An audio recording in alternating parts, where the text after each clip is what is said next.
इतिहास की किताबें अक्सर हमें उन साम्राज्यों की कहानियां सुनाती हैं जो बने और फिर हमेशा के लिए समय की धूल में खो गए। लेकिन आज के इस विश्लेषण में हम एक ऐसी कहानी पर बात करने वाले हैं जो किसी ब्लॉकबस्टर फिल्म की स्क्रिप्ट से कम नहीं है। हम बात कर रहे हैं प्राचीन छत्तीसगढ़ और बस्तर इलाके के एक बेहद ताकतवर साम्राज्य की, नल राजवंश की। ये एक ऐसे राजवंश की गाथा है जिसने कामयाबी की सबसे ऊंची चोटी देखी, फिर अपना सब कुछ खोकर पतन की सबसे गहरी खाई में गिरा और फिर उसी राख से उठकर खुद को दोबारा खड़ा कर लिया। तो चलिए ऐतिहासिक साक्ष्यों के जरिए इस बेहद दिलचस्प सफर पर चलते हैं।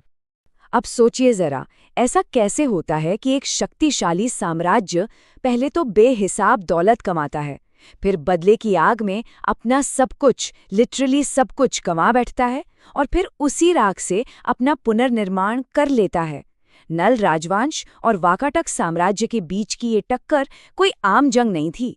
ये वर्चस्व, अस्तित्व और स्वाभिमान की एक ऐसी महाकाव्य जैसी लड़ाई थी जिसे आज हम डिकोड करेंगे। इस पूरी कहानी को अच्छे से समझने के लिए हम इसे 6 अहम पड़ावों में बांटेंगे। सबसे पहले नल वंश की उत्पत्ति, दूसरा वराहराज के समय की शुरुआती समृद्धि, फिर भवदत्त वर्मन का वो स्वर्णिम युग, चौथे हिस्से में हम उनके विनाशकारी पतन को देखेंगे, पांचवें में स्कंदवर्मन के शानदार कमबैक को और आखिर में उनके अंतिम पतन और ऐतिहासिक विरासत की बात करेंगे। तो आइए सीधे चलते हैं पहले अध्याय पर, नल राजवंश की उत्पत्ति।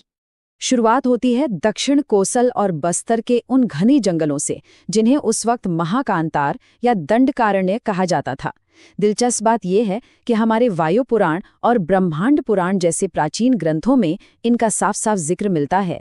ये ग्रंथ बताते हैं कि पौराणिक राजा नल के वंशज कोसल प्रदेश पर राज करेंगे।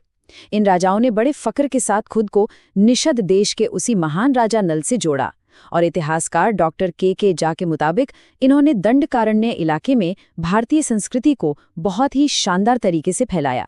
मतलब इनकी जड़ें काफी गहरी और सीधे हमारी पौराणिकता से जुड़ी हुई थीं। अच्छा, अगर मन में ये सवाल आ रहा है कि इन्होंने सटीक तौर पर कब राज करना शुरू किया, तो बता दूं कि प्राचीन इतिहास में पक्के तौर पर कुछ कहना थोड़ा मुश्किल होता है। इतिहासकारों के बीच इस बात को लेकर काफी तगड़ी बहस है। डॉक्टर DC सरकार का मानना है कि ये 6ठी शताब्दी की बात है, जबकि प्यारेलाल गुप्ची जैसे इतिहासकार इसे बहुत पीछे यानी 3री शताब्दी तक ले जाते हैं। और सच कहूं तो यही डिबेट इतिहास को इतना मजेदार बनाती है। जमीन से निकला एक नया सिक्का या कोई एक शिलालेख पूरी की पूरी टाइमलाइन पलट सकता है। अब जरा इस साम्राज्य के शुरुआती शासकों पर नजर डालते हैं। करीब 350 ईस्वी में महाकांतार इलाके में व्याघ्रराज का शासन था, जो संभवतः पहले नल वंशी राजा थे। इनके बाद आए वृषभध्वज, जिन्हें कुछ इतिहासकार पहला आधिकारिक राजा मानते हैं।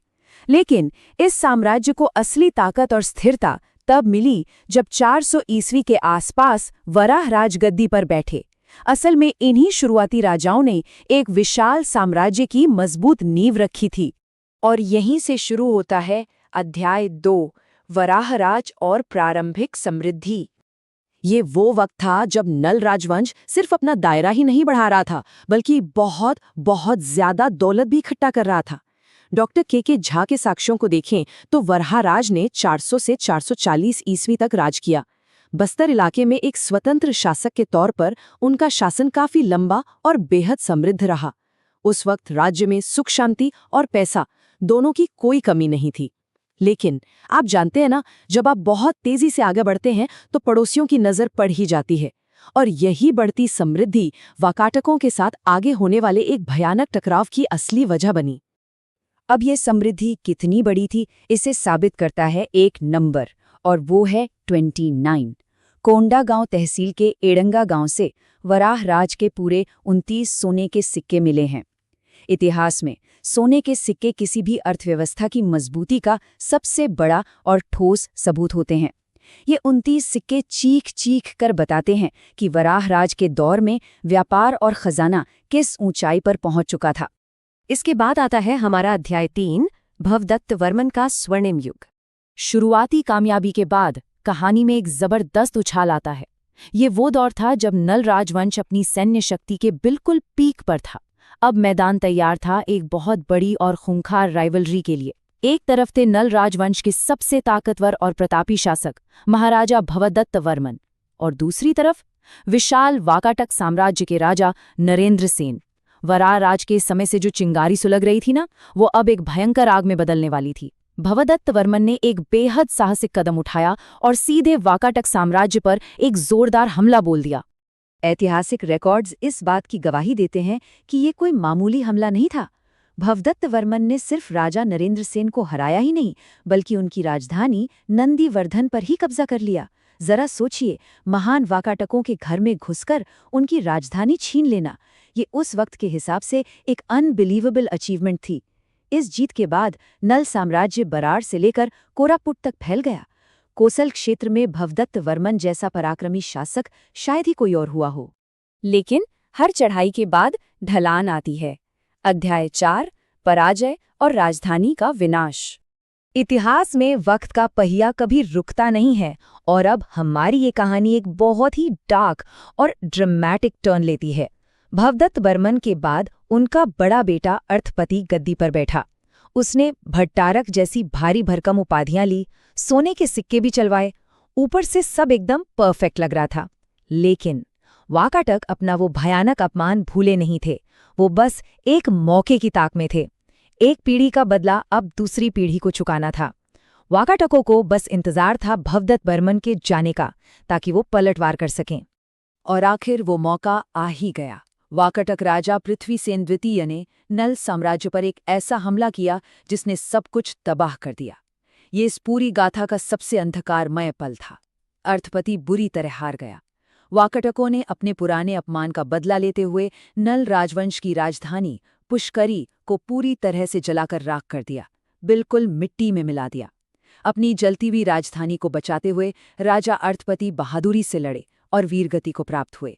एक पल के लिए ऐसा लगा मानो नलवंश का सूर्य अब हमेशा के लिए डूब गया है। लेकिन कहानी अभी खत्म नहीं हुई थी। अध्याय 5, स्कंदवर्मन का शानदार पुनरुत्थान। असली महाकाव्य तो वहीं से शुरू होते हैं ना, जहां लगता है कि अब सब खत्म हो गया।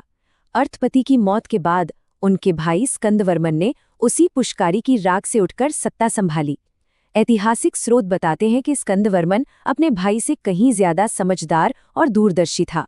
उसने वाकाटक राजा पृथ्वीसेन की मौत के बाद उनके कमजोर उत्तराधिकारी देवसेन का पूरा फायदा उठाया। उसने विदर्भ के बड़े हिस्से पर वापस कब्जा कर लिया, और सबसे कमाल की बात, उसने अपनी राख हो चुकी राजधानी को पोड़ागढ़ के नाम से फिर से आबाद किया।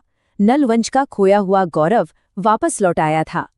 तो यहाँ जो सबसे जरूरी बात समझने वाली है वो ये कि ये सिर्फ जमीनों को जीतने की बात नहीं थी, ये अपना खोया हुआ आत्मसम्मान वापस पाने की बात थी। पोड़ागढ़ के शिलालेख पर लिखी ये लाइनें उस जज्बे को परफेक्टली बयां करती हैं। विजयी था, विजयी है और विजयी रहेगा।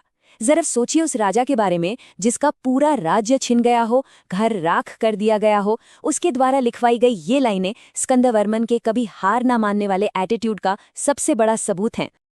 अब आते हैं हमारे आखिरी पड़ाव पर, अध्याय 6, अंतिम पतन और ऐतिहासिक विरासत। एक इतनी जबरदस्त वापसी के बाद भी हर साम्राज्य की तरह नलवंश को भी एक ना एक दिन ढलना ही था। स्कंदवर्मन के बाद आए राजाओं की भी अपनी एक अलग पहचान रही। जैसे उनके बेटे नंदन राज ने उस जमाने की सबसे प्रतिष्ठित नालंदा यूनिवर्सिटी से पढ़ाई की थी। बाद में विलासतुंग जैसे प्रतापी शासक भी हुए। लेकिन साक्ष्य बताते हैं कि 7वीं सदी आते आते मशहूर चालुक्य राजा पुलकेशिन द्वितीय ने नल राजाओं को अपनी अधीनता स्वीकार करने पर मजबूर कर दिया। लगातार युद्धों ने उन्हें अंदर से कमजोर कर दिया था, और धीरे धीरे बस्तर इलाके में छिंदक नागवंशी शासकों ने उनकी जगह ले ली। लेकिन गद्दी छिन जाने का मतलब ये नहीं कि उनका वजूद ही मिट गया। राजनीतिक तौर पर भले ही वो हार गए हों, लेकिन वास्तुकला और संस्कृति में उनका योगदान हमेशा के लिए अमर हो गया। राजा विलासतुंग का राज्य में बनवाया गया वो शानदार राजीव लोचन मंदिर और स्कंदवर्मन द्वारा पोड़ागढ़ में बनवाया गया विष्णु मंदिर आज भी छत्तीसगढ़ के ऐतिहासिक परिदृश्य में बड़ी शान से खड़े हैं। ये सिर्फ इमारतें नहीं हैं, ये उनकी विरासत की जीती जागती निशानियां हैं। तो इस पूरे सफर के बाद एक बड़ा ही गहरा सवाल जहन में आता है, क्या युद्ध और बर्बादी का ये लगातार चलने वाला चक्र वाकई में किसी साम्राज्य को मिटा पाता है, या फिर उनके बनवाए गए मंदिर पत्थरों पर उकेरे गए शिलालेख और वो सोने के सिक्के लाजाओं के मिट्टी में मिल जाने के सैकड़ों साल बाद भी उनकी कहानी को जिंदा रखते हैं। नल राजवंश की ये महागाथा हमें यही सिखाती है कि सत्ता भले ही कुछ वक्त की मेहमान हो, लेकिन आपकी छोड़ी हुई विरासत हमेशा के लिए इतिहास के पन्नों में दर्ज हो जाती है।